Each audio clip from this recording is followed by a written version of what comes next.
When creditors come after your wealth, is your asset protection plan good enough? Let's hear from the nation's premier expert, attorney Doug Lodmell. Investing Secrets with Kevin Attride. So today I have just an amazing guest. Doug Lodmell is one of the foremost experts of asset protection. And if you haven't heard his name, you really need to connect with him and his content. He is perhaps one of the best asset protection attorneys in the country. And so I'm just very excited to welcome Doug Lodmell. Thank you for joining our show today.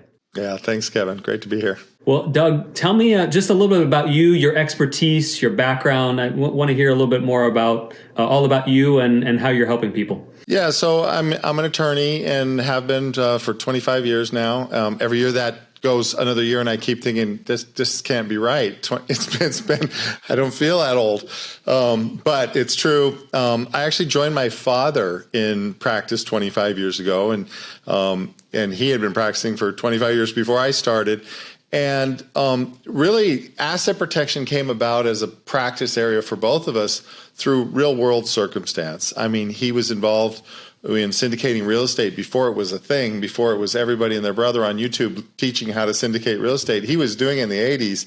And in Arizona, we had the savings and loan crisis, and this really created this crisis of it was kind of like a little mini 2008 is what occurred there. And through circumstance, he was able to protect a bunch of his clients' assets because the limited partnership syndications were set up in a limited partnership structure. And he was the general partner, and he was able to help them with their creditors because they were limited partners. Once he got through all that, he said, this is really powerful. What if we did this on purpose? And he traveled to Belize, who had just passed a statute, and started looking into the offshore trusts and all of the things. And so he really started the asset protection practice. In 1997, I joined him and focused my attention completely on asset protection right from almost the beginning of law school. I did a master's degree in taxation after law school, and again, focusing on what I knew I was already going to do. So what I ended up designing was really a function of a deep understanding of the difference between the legal system, the asset protection rules, and then the tax system, because there's a real interplay there that was able to be arbitraged, which I figured out. And so that's the background. For the past 25 years, our firm Lodmell has really done nothing but asset protection. And today we work with thousands of clients and hundreds of other attorneys who we actually support with their asset protection through what we have called the Asset Protection Council, which is a membership organization for other attorneys, CPAs, financial advisors, people who have clients and want to help them get access to really good information about asset protection. So that's how I got into it, and we're still here doing the same thing 25 years later. The wealthiest Americans utilize private banking. I recommend the experts at Living Wealth when you're ready to implement this strategy. Well, and what's amazing is that you've really gotten to see what actually is working because of your experience, your father's experience. And then, I love to hear that tax side, because clearly the biggest expense in life is really important when it comes to the entities and the protections for asset protection as well. Yeah, and there's a lot of confusion, and especially with the tax scams that are going on. A lot of people have grabbed asset protection, particularly the offshore asset protection, and twisted it into something it's not, which is trying to basically say, hey, if you put your money offshore, you don't have to pay taxes on it. That is not true, and it's dangerous to follow that advice. So true asset protection is really going to be tax neutral. So when I say I figured out the tax, I figured out how to keep it tax neutral, to not increase your taxes, to not complicate your taxes either. That's really the trick. Tax planning gets into a whole nother area, which is probably another separate podcast. Well, that's really helpful. So tell us more about the basics of asset protection. What is it? What is it not? Okay. So in its simplest form, asset protection is anything that would stop a creditor from reaching your assets. So one form of asset protection is just don't have anything, So if you don't have anything, I promise you, no one will bother suing you. because there's nothing to get. They won't even be able to find an attorney because no attorney is going to take a case against someone who's just got nothing to get. So from there, you say, well, maybe I don't want to have nothing, Doug. I'd like to build some assets. I'd like not to be in poverty my whole life. So what can I do if I do want to build assets? Well, then we have to say, okay, how can we create a structure, a legal structure that allows you to build assets where you yourself still can effectively kind of be in that own nothing, control everything mode. And so that's really the basis of asset protection. It's creating the legal framework that you can hold your assets in, which you benefit from and you even control, but you don't technically own directly any longer. So if you were to get sued and get a judgment against you, then there's nothing that you have that can be taken directly. And so that's the essence of it. So how that's actually done is through the use of legal entities, actual legal tools. So some of those are limited liability companies, which I think most people are familiar with, have heard of. Probably some of you have them. Limited partnerships, which is a tool that's very similar to an LLC, a little bit different. Corporations, and then really the asset protection trust or trusts.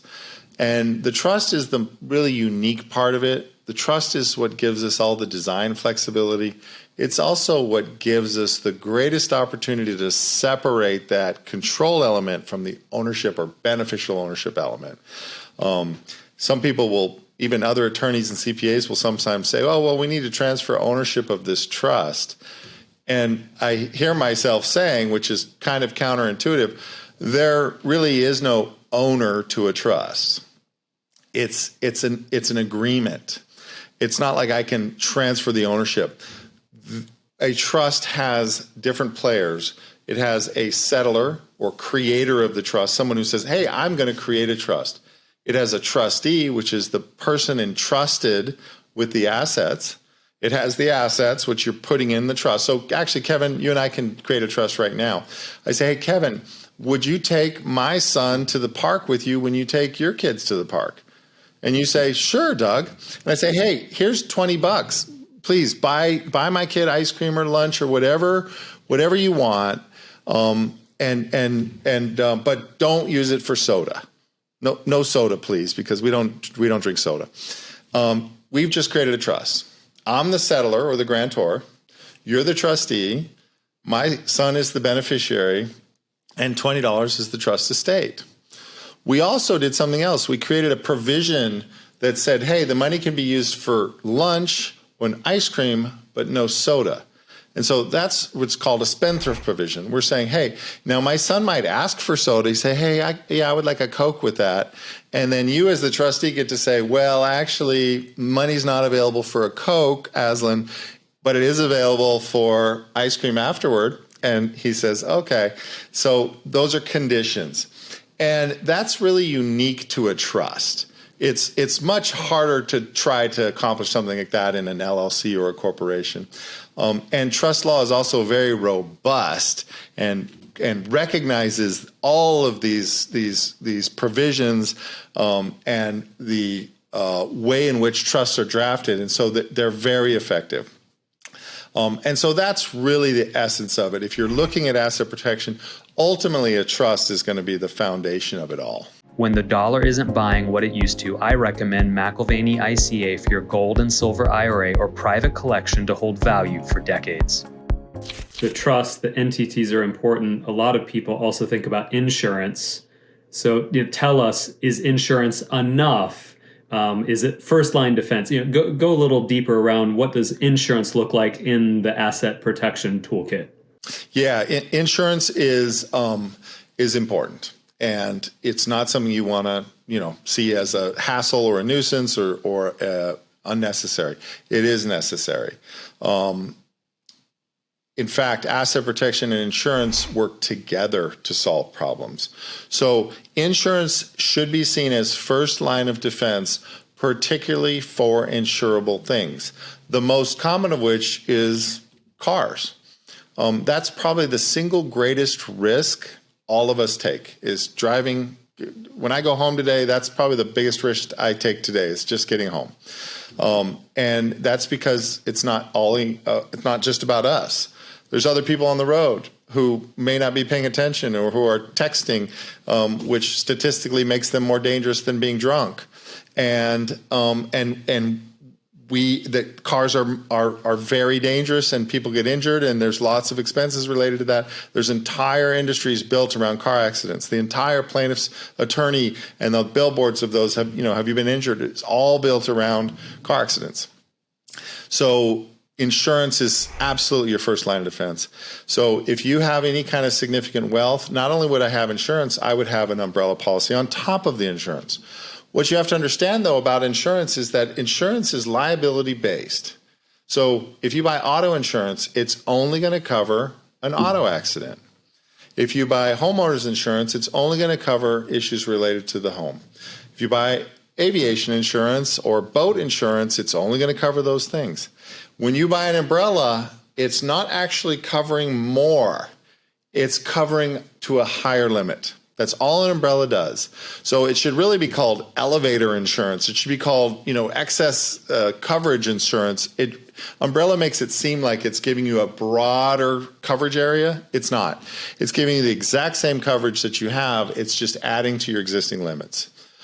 But I do think that's important because I've seen lots of car accidents be in the $10 and $20 million liability range just for a car accident. It's not that hard anymore to find yourself in that situation. So I do believe that umbrella is important, but it's always going to be limited in its coverage to just the thing named in the policy. Asset protection is quite the opposite. Asset protection doesn't care what the liability is. We're not specifying a series of liabilities and saying we're only covering that. We're taking the assets themselves and we're wrapping them up in a protective blanket of protection. And so it doesn't matter if it's a bank, a creditor, a car accident, or the IRS. Asset protection can be effective against all those.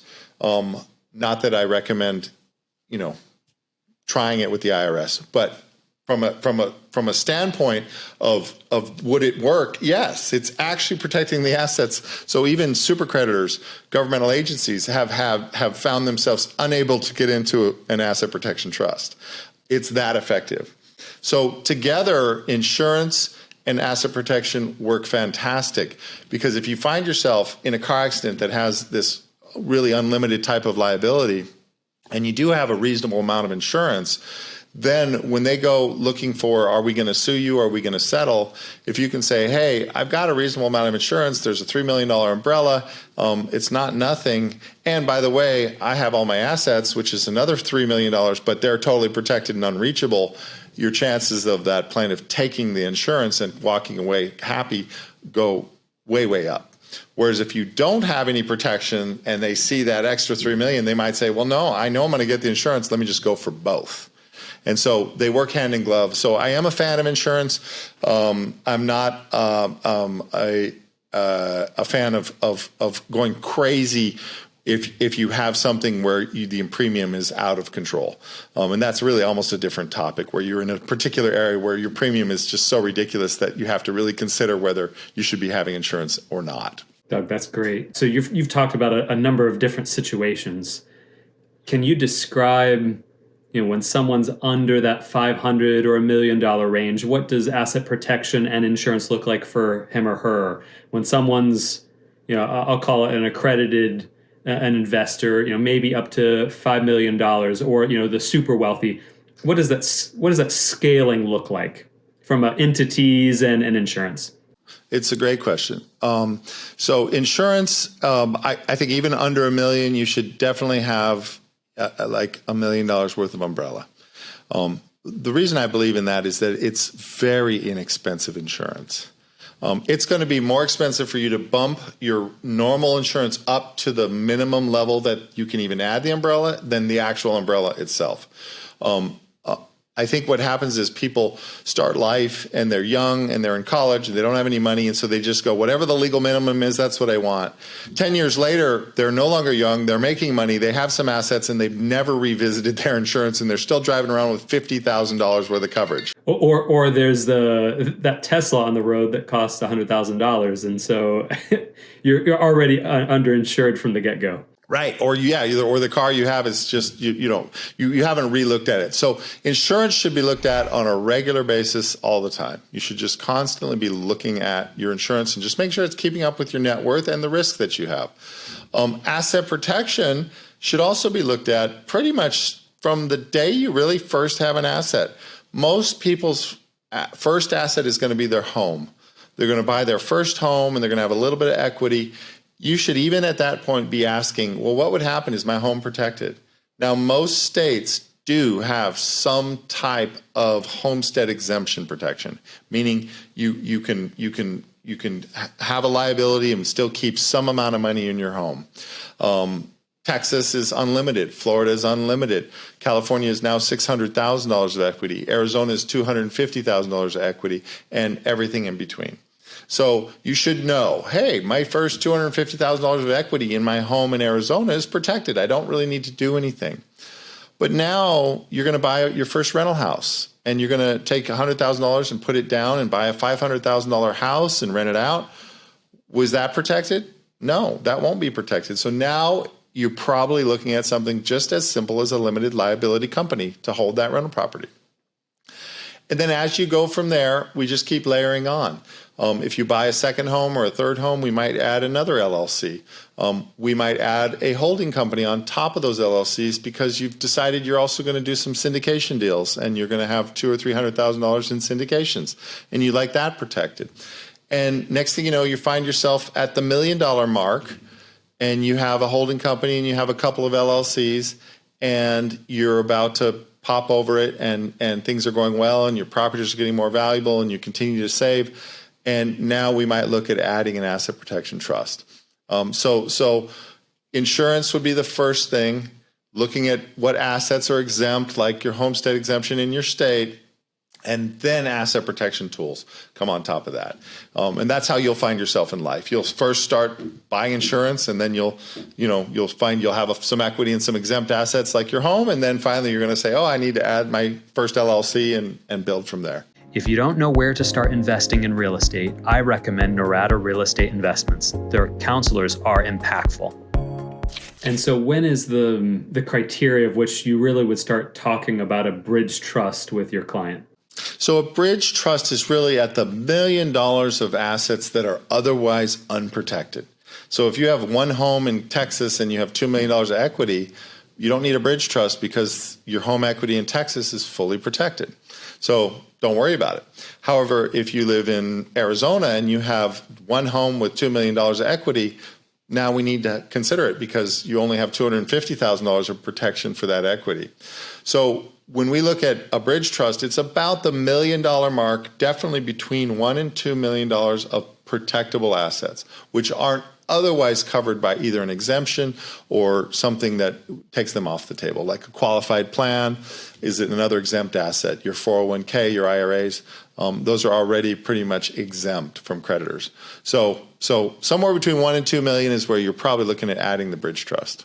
Okay, that's helpful. And Doug, for those who haven't heard you talk about the bridge trust before, can you go in just a little detail for that? Sure. Yeah, and this kind of really just begs a little bit of a history of asset protection. So asset protection with a trust really first started in 1984. A little country called the Cook Islands said, hey, what if we draft a statute specifically allowing people to put their assets in and write their own spendthrift provisions, which would protect from creditors? It would be like my son giving you the $20 and then saying, hey, here's $20. Would you buy me lunch, buy me ice cream? But if my buddy Jimmy comes over, I owe him $10. Tell him you can't give it to him. Right? So my own son is coming to you to protect his money from his own creditor. That's effectively what an asset protection trust allows, is for you to put your own money in trust for yourself and tell your own creditors, sorry, I don't have it. You can't reach it. And this was pretty revolutionary. And this really only existed offshore in the beginning. And many of the attorneys at the time and commentators were like, that can't be possible. We can't do that. That's never going to work. Well, lo and behold, it did work. It worked really well. And in fact, it worked so well. Stay tuned in next week's episode when Doug will explain his ironclad strategy to protect your assets using the Bridge Trust.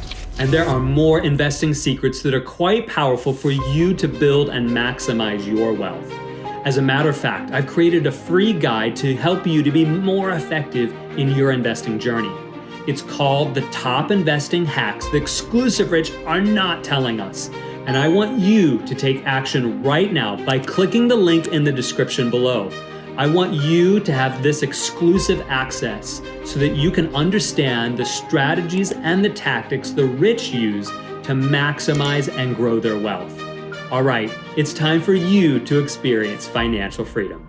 The information contained in this episode are opinions not to be used as individual guidance. As always, consult your own financial team for your investment decisions.